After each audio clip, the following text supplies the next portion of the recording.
Oregon clearly won the transfer portal here in the offseason in the Big Ten. We have our top 9 transfer players to watch around the conference in 2025. How'd your team do? Stay tuned. Locked On Big Ten starts right now.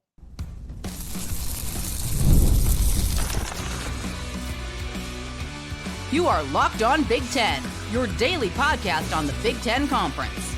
Part of the Locked On Podcast Network, your team every day. Welcome to Locked On Big Ten. I'm Craig Sheeman. 40 years as a sports talk show host and play-by-play announcer, and I want to thank you for making us your first listen each and every day. We are free and available wherever you get your podcasts and on YouTube, part of the Locked On Podcast Network, your team every day. Hit that free subscribe button down below. We're making a push to 18,000 right here, 20,000 by the start of the season, and you'll never miss a single episode that way. Plus, share, like, and follow us. That will help us both out. Thank you very much. In the meantime, today's episode is brought to you by Game Time. Download the Game Time app, create an account, use the code LOCKEDONCollege for $20 off your first purchase. So who really did win the transfer portal among all the Big Ten teams? We got our top 9 individuals. A couple of them went to certain teams. We got 4 in one team, as a matter of fact. We hit the recruiting trail. Maryland gets a new AD. NCAA softball with 8 Big Ten teams and Heisman odds all coming up. But I think hands down, the Oregon Ducks football team had the best offseason transfer portal season in the Big Ten. And you add that to how Dan Lanning has been recruiting high school kids as well. And I feel pretty confident that the Ducks will continue to roll in year in and year out with any downfalls or anything like that. I think they know what they're doing in Eugene. So what about the rest of the Big Ten? So I got a list of top 9 kids to keep an eye on now that they have new Big Ten teams to play for here in 2025.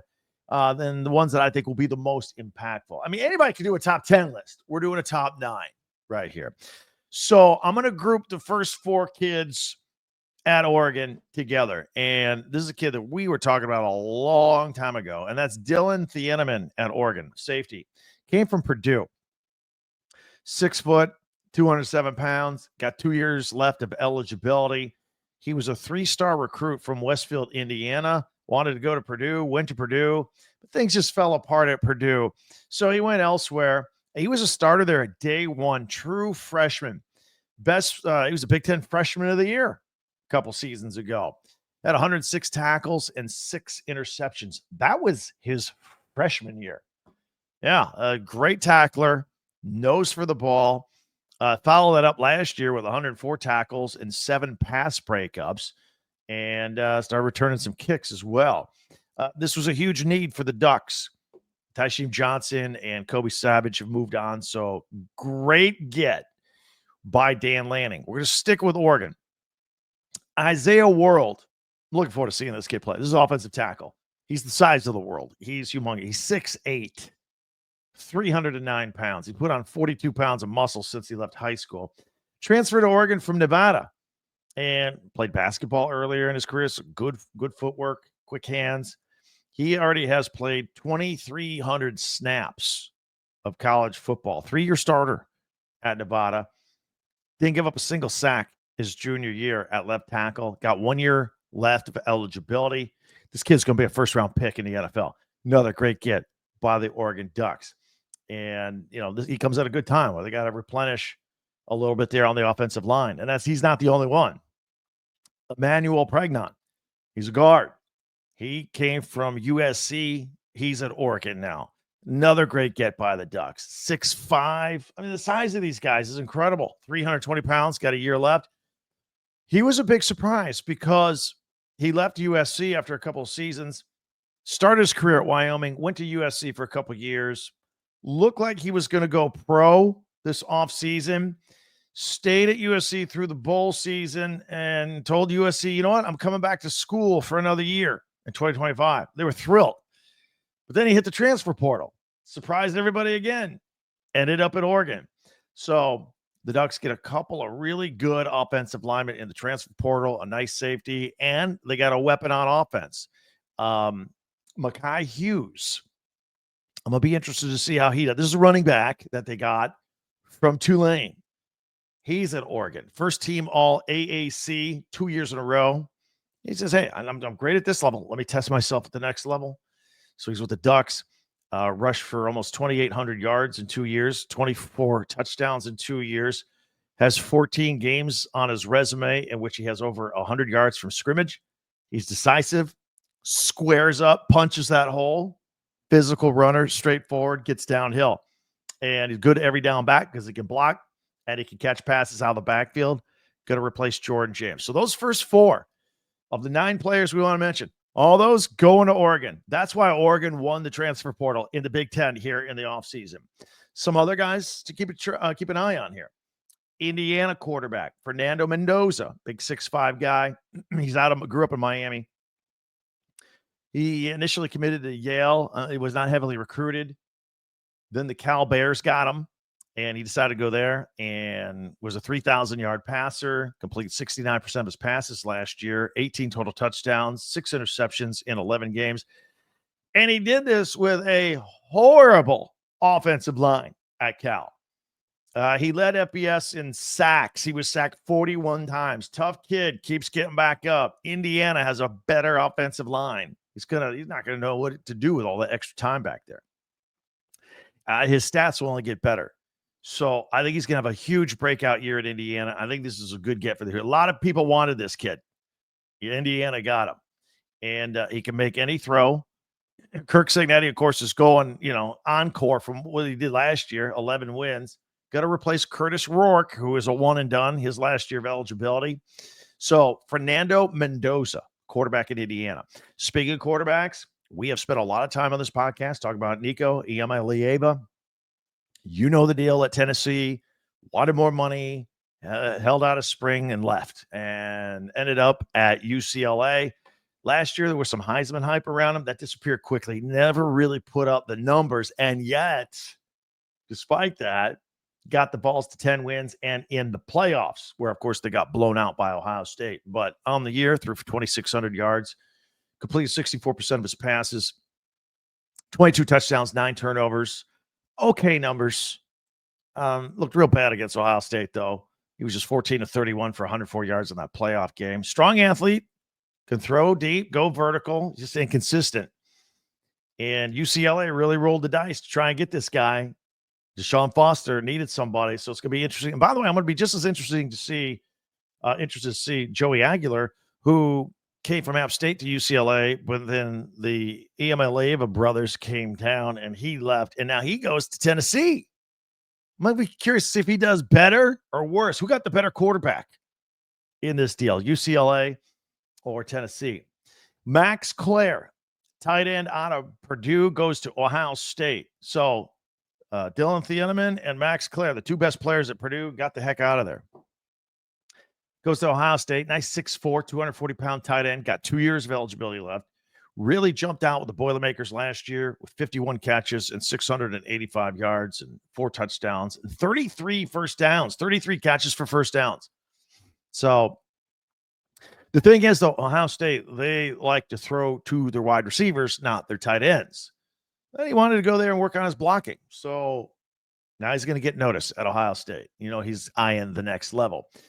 I want to talk about a couple kids now to round out our list at Nebraska. Nebraska had a very good year, I thought, in the transfer portal. Let's start with Dane Key. They got him early in the process over the winter from Kentucky. He was a much sought-after wide receiver. And in 3 years at Kentucky, had 126 catches, almost 1,900 yards, and 14 touchdowns. And he comes with wide receiver coach Dakeil Shorts, who was the wide receiver coach at Kentucky. Now it's Nebraska. There was probably a little something with the fact, hey, we got your coach. Why don't you? It was a package deal. I'm sure it was. Going to be a big target for Dylan Raiola, who we featured on yesterday's podcast. Check that out if you missed it for a second. Listen on Locked On Big Ten. Kid's got great hands and he can catch in traffic. And then defensive end Williams Nwaneri from Missouri going to Nebraska also. Now, this kid was a 5-star recruit in the middle of a heated recruiting battle between Missouri and Oklahoma. He chose Missouri, 6'7", 255. Only played 38 snaps in 4 games before shutting down to preserve his redshirt status and then enter the transfer portal. So now he's at Nebraska. So there, I still got 4 years of eligibility left, by the way. And the NFL's already keeping an eye on him, by the way. So, and also, speaking of coaching connections, this is what they do, I guess, in Nebraska. His former high school coach, Jameer Mosey, is a senior analyst for Matt Rule there in Lincoln. So that was a key factor. Anyway, those are my top 9 kids that moved in the transfer portal and ended up at Big Ten schools or went to different Big Ten schools. Let me know what you think. If you think I left somebody out that you got your eye on, hit me up in the comments section. Be sure to hit that free subscribe button down below so you never miss an episode, and share, follow, and like Locked On Big Ten. And don't forget to check out our website, talkbig10.com, where all our podcasts go, and you can get yourself some Big Ten gear right there. Getting ready for the 2025 season. Shirts, T-shirts, hats, all right there. Talkbig10.com. Feel free to check that out. All right, we have a lot to do. More on the recruiting trail. Oregon, USC, UCLA. Got a Rod Moore injury update at Michigan. Maryland has a new AD. All that's coming up. Plus, we'll update the Heisman odds in our Pick'em segment. All on the way here at Locked On Big Ten. Game Time lets you go to the games. I mean, it's exciting to be there. It's great watching on TV. Better to be there, especially like the NBA playoffs. The buzzer beaters, the intensity, the hair on your arm stands up on those last second shots. It's exciting. Game Time makes it fast and easy to get your seats, even for the biggest playoff games. Did you know the prices actually drop when you get close to tip-off with killer last-minute deals at Game Time? You got panoramic seat views right here on your phone. See the view of the seat of the ticket you're about to buy. And no surprise fees, all in pricing right there. So, and then we got the NFL schedule just dropped. Buy your NFL tickets now. Game Time makes it easy. You'll find great seats for as low as $100 thanks to exclusive discounts. Take the guesswork out of buying tickets with Game Time. Download the Game Time app, create an account, use the code LOCKEDONCollege for $20 off your first purchase. Terms apply. Again, create an account, redeem code LOCKEDONCOLLEGE, Locked On College for $20 off. Download the Game Time app today. Last minute tickets, lowest price guaranteed. Today's episode is brought to you by Epicor. Epicor. Every team knows the value of hard work, of taking pride in what you build, and practicing every detail to get the best results. No one player, no matter how amazing, can get it done all by themselves. So working together makes getting the win easier. At Epicor, the All-Stars are the hardworking manufacturers and distributors who create and deliver the things we all need, from aerospace to electrical to medical devices. Quite the wide range. Epicor ERP solutions are created by industry experts to help make every day easier. Seeing your whole supply chain is easier. Managing logistics is easier. Responding to price changes is easier. From global businesses with big dreams to growing enterprises with global vision, we'll equip you with the right tools to move forward, think ahead, and lead the way. Because as the clock ticks down, you need to make most of every hard working minute. Easier doesn't cut corners. Easier takes the lead. Discover your success at www.easierwithepicor.com. That's www.easierwithepicor.com. Thanks for making Locked On Big Ten your first listen each and every day, especially you everydayers out there. Meanwhile, be sure to hit that subscribe button down below. Share, follow, and like Locked On Big Ten, your team every day. And check out our website, talkbig10.com. So the Maryland Terps have a new athletic director. They just hired Atlanta Braves Senior VP of Business Strategy, James E. Smith. He has worked in athletics at Ohio State with the Atlanta Falcons and the Braves. At Ohio State, he was the president and CEO of the Alumni Association. So with name, image, and likeness, you're going to see a lot more new athletic directors get hired with sales and money-raising ability than you have in the past. That's going to be like the new requirement for the job here. Remember, according to former basketball coach Kevin Willard, remember he got the Terps to the Sweet 16 this year, and then he left. He criticized the school. Excuse me. He says they were not developed very well, and the name, image, and likeness and all that. They were woefully behind. So hopefully for the Terps, this is a step in the right direction there. We're going to keep an eye on Oregon. who last week announced a commit from edge rusher Richard Wesley. Made a big deal about this story because the next day his father said, "Whoa, hold on. It's not a done deal." The Ducks are not slowing down in this department. They're close to landing 4-star wide receiver recruit Messiah Hampton, who last fall had 1,400 all-purpose yards as wide receiver and return man. He is a top 50 recruit from the class of 2026, top 7 wide receiver. Still some official visits scheduled: Ohio State, USC, Penn State, and Miami. Speaking of Oregon and Miami, we reported earlier this week that 5-star offensive tackle Jackson Cantwell is taking his 6'8", 315-pound frame to Miami instead of Oregon. So why do you make that choice? By the way, the Buckeyes were in the mix as well. He said relationships with coaches like Mario Cristobal won out in the end. He said Miami was in contact with him every single day. He mentioned their relationships with noted offensive linemen like Penn Sewell, big factor in his decision-making. And, oh, by the way, let's not forget Miami's paying him $2 million a year in name, image, and likeness money. Oh, let's not forget about that. And he also said Coral Gables was great, too. A guy that big, you're going to notice him on South Beach. That's for sure. So keep an eye out for him. All right. Another follow-up from yesterday I want to remind you of. We announced a key piece of USC's top-rated 2026 recruiting class. Gainesville, Georgia linebacker Xavier Griffin decommitted. Yeah, we talked about this yesterday. Look for Ohio State to be among those swooping in to attempt to lure the 5-star player. In fact, they are first on deck for his new round of visits on May 30th. He also scheduled visits for Alabama, Texas, and Florida State in June. He's considered the number 2 linebacker in the country. Speaking of linebackers, Matthew Masau becomes the first defensive commit for UCLA's class of 2026. He's a 3-star, and he's coming off a meniscus injury that required surgery after his junior year. His older brother, Darius, played at UCLA and is now in the NFL with the New York Football Giants. Got an update for you on defensive back Rod Moore, Michigan. Remember? National championship team. It was great. And he injured his knee right after that in the offseason. Missed spring last year, missed all of spring this year. A lot of concerns. He's a talented kid who had, NFL aspirations. But his recovery has been long. Again, after missing spring ball for the second consecutive season, he just now put out a video of him running indoors in a heavy knee brace. He said, "This is the first time I've been able to run in 14 months." And, he's running. That's a step forward. By no means was he explosive in this video. So everybody's hoping that he can be ready to go for the 2025 season, but it still looks like it's going to be a long road ahead for Rod Moore. Don't forget, softball NCAA tournament starts today. We got 8 Big Ten teams in the field.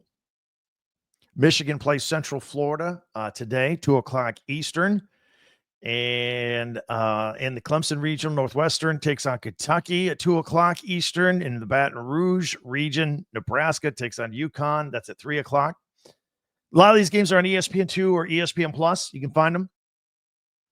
In the Fayetteville region, Indiana is taking on Oklahoma State. That'll be at 4:00.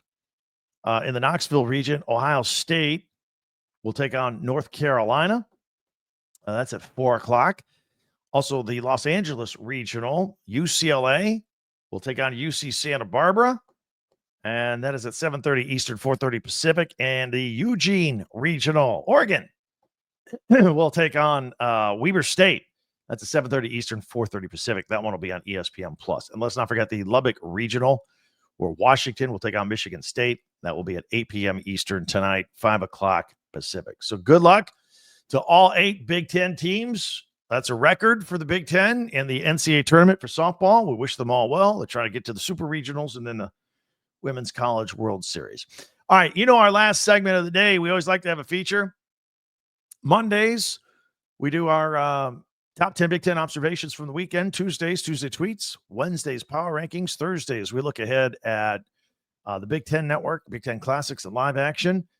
And we do our picks on Friday. We really don't have any games to pick. So we're going to update you on the Heisman odds. There's a lot of Big Ten players on this list. We always kind of keep an eye on this every month or so in case there are any changes. So we got all that coming up in just 1 minute right here on Locked On Big Ten. Wayfair's great. My wife and I shop there a lot, actually. You know, with these long summer days are getting longer, more time outside, the backyard, the patio, nice weather. Maybe you're hosting a little party, a little get-together. You could refresh your outdoor space with some of the coolest furniture and accent pieces, big stuff, little stuff, all right there in your backyard or a small balcony. Wayfair has everything you need to make it feel more like you.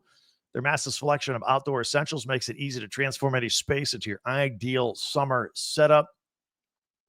And set up comfy conversation sets, sleek dining sets, all kind of stuff. And I tell you, I shop there all the time. You get a little knickknack. Sometimes you get a little chair, whatever you need to just kind of make everything perfect and comfortable outside. Shop the huge selection of outdoor furniture online this summer. Get outside with Wayfair. Head to wayfair.com right now. That's Wayfair, WAYFAIR.com. Wayfair, every style, every home.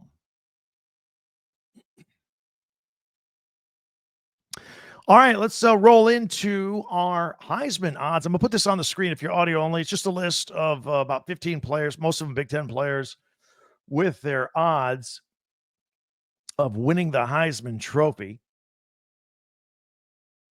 So first things first, we start off with Texas. Arch Manning. He's got the best odds right now to win the Heisman Trophy at plus 700. Of course, Arch Manning Texas will take on Ohio State for the season opener. Looks like that's going to be a noon game on Fox. We did a feature on this earlier today. A lot of people are upset that it's Fox because it's noon and not prime time. But that's how we roll here in the Big Ten. Look for Clemson's Cade Klubnik to have a big year. He's at plus 900, as is LSU's Garrett Nussmeier, plus 900. Then we get into some Big Ten odds with Ohio State's Julian Sayin and his teammate, Ohio State wide receiver Jeremiah Smith, both at 1,300. Well, one will be throwing the ball to the other. We'll see who comes out ahead and gets the credit and maybe climbs up these Heisman odds. Then there's Penn State's Drew Allar, the most experienced quarterback coming back in the Big Ten this year, plus 1,600. I would predict that maybe as the season goes on, that his odds get a little better. I think if he comes out swinging with a couple of good games, Penn State wins a couple here early on, I think he's going to be one of the favorites moving on up. And also, you know, Arch Manning on the top of the list. If the Buckeyes defense swarms him, and I mean, Arch Manning really in limited play hasn't really looked extra special. Was behind Quinn Ewers for a couple of years. Who knows? And then we got a couple more as I kind of jumped down the list a little bit. Want to get to some Big Ten players. Indiana quarterback transfer from Cal, Fernando Mendoza, who we just talked about in our opening segment. He's a plus 5,000 to win the Heisman. He's going to have a big year. I bet his odds improve. And then Michigan's Bryce Underwood at plus 6,000. I don't know if a freshman, I don't know if he's going to have that good of a year, like best in the country, but he is the best recruit in the country. So maybe someday. Here's the rest of the list. USC's Iamaleava coming in at plus 6,000. Same odds as Underwood. Maeva came in for Miller Moss late in the year last year at USC, and he's gonna be first man up this year. Nebraska's Dylan Raiola at plus 6,500. Yesterday's podcast was on Raiola And Nebraska, go back and check it out on Locked On Big Ten for a second listen right after you're done here. We got that up there. Also, UCLA's Nico Iamaleava at plus 8,000. I don't know. I'm going to be surprised if he has an awesome year. I think he had more talent around him at Tennessee last year than he will at UCLA this year. And it wasn't like he tore the world on fire last year. So I don't know. Am I on an island thinking that Nico maybe takes a step back this year? Here's one that I think odds will get better. Washington, Damon Williams Jr. plus 10,000. We did a podcast, I think it was last week. I think this is going to be the, I don't want to say the surprise of the year in the Big Ten, but I think people are going to go, whoa, who's this kid? He played last year. They had a 2-quarterback system at Washington. This year, 1 quarterback. He's the guy. Aiden Childs at Michigan State coming in at plus 15,000. I expect him to have a big upgrade this year in production at Michigan State in year 2 with Jonathan Smith. Very talented. Keep the turnovers down, and he'll have a spectacular year. Iowa's Mark Gronowski at plus 15,000. He's going to get every chance to succeed there with Kirk Ferentz. They've been looking for a quarterback for a couple of years now. And Ohio State defensive back Caleb Downs, getting away from all these quarterbacks we have on the list. In fact, this is an all-quarterback list, except we threw in Caleb Downs there, defensive back at Ohio State, plus 18,000. So those are the latest Heisman odds. Check that out. That's always fun to look at. Keep an eye on, see if there's any movement.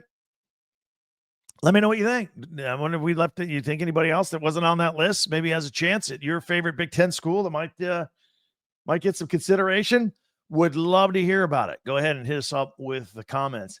Go ahead and comment anyway on our YouTube comments as well. There are a lot of ways like that to interact with me here on this podcast, on Twitter or X at Talk Big Ten. That's the number 10, by the way. Also, our website, Talk Big Ten, also number 10, talkbig10.com, where all of our podcasts go chronologically, and we group them by school. And link on the bottom to go buy some merchandise from your favorite school to get ready for the upcoming 2025 season. No matter what you do, be sure to subscribe before you go. Just click that little button. It's free. It's always free. We're making a hard push to 18,000. Want to get to 20,000 by the start of the football season. But if you subscribe, you'll never miss an episode. It's always will alert you. So check that out. Go check out a second listen of a podcast here at Locked On Big Ten you miss. And also invite you to check out Brian Smith's Portal show. We just featured our top 9 players in the Big Ten in the transfer portal. See what he says. Second source. Check it out. The Portal Show on YouTube, wherever you listen to your podcast. Thanks for checking us out. I hope you have a wonderful weekend here in the middle of May. We'll be back at it on Monday with all the latest Big Ten news. We do the Big Ten news, analysis, and opinion. That's what we do. That's how we stand out from everybody else. Tell your friends about us that we're out here each and every day. For Locked On Big Ten, I'm Craig Sheeman. Thanks for watching. We'll catch you next time.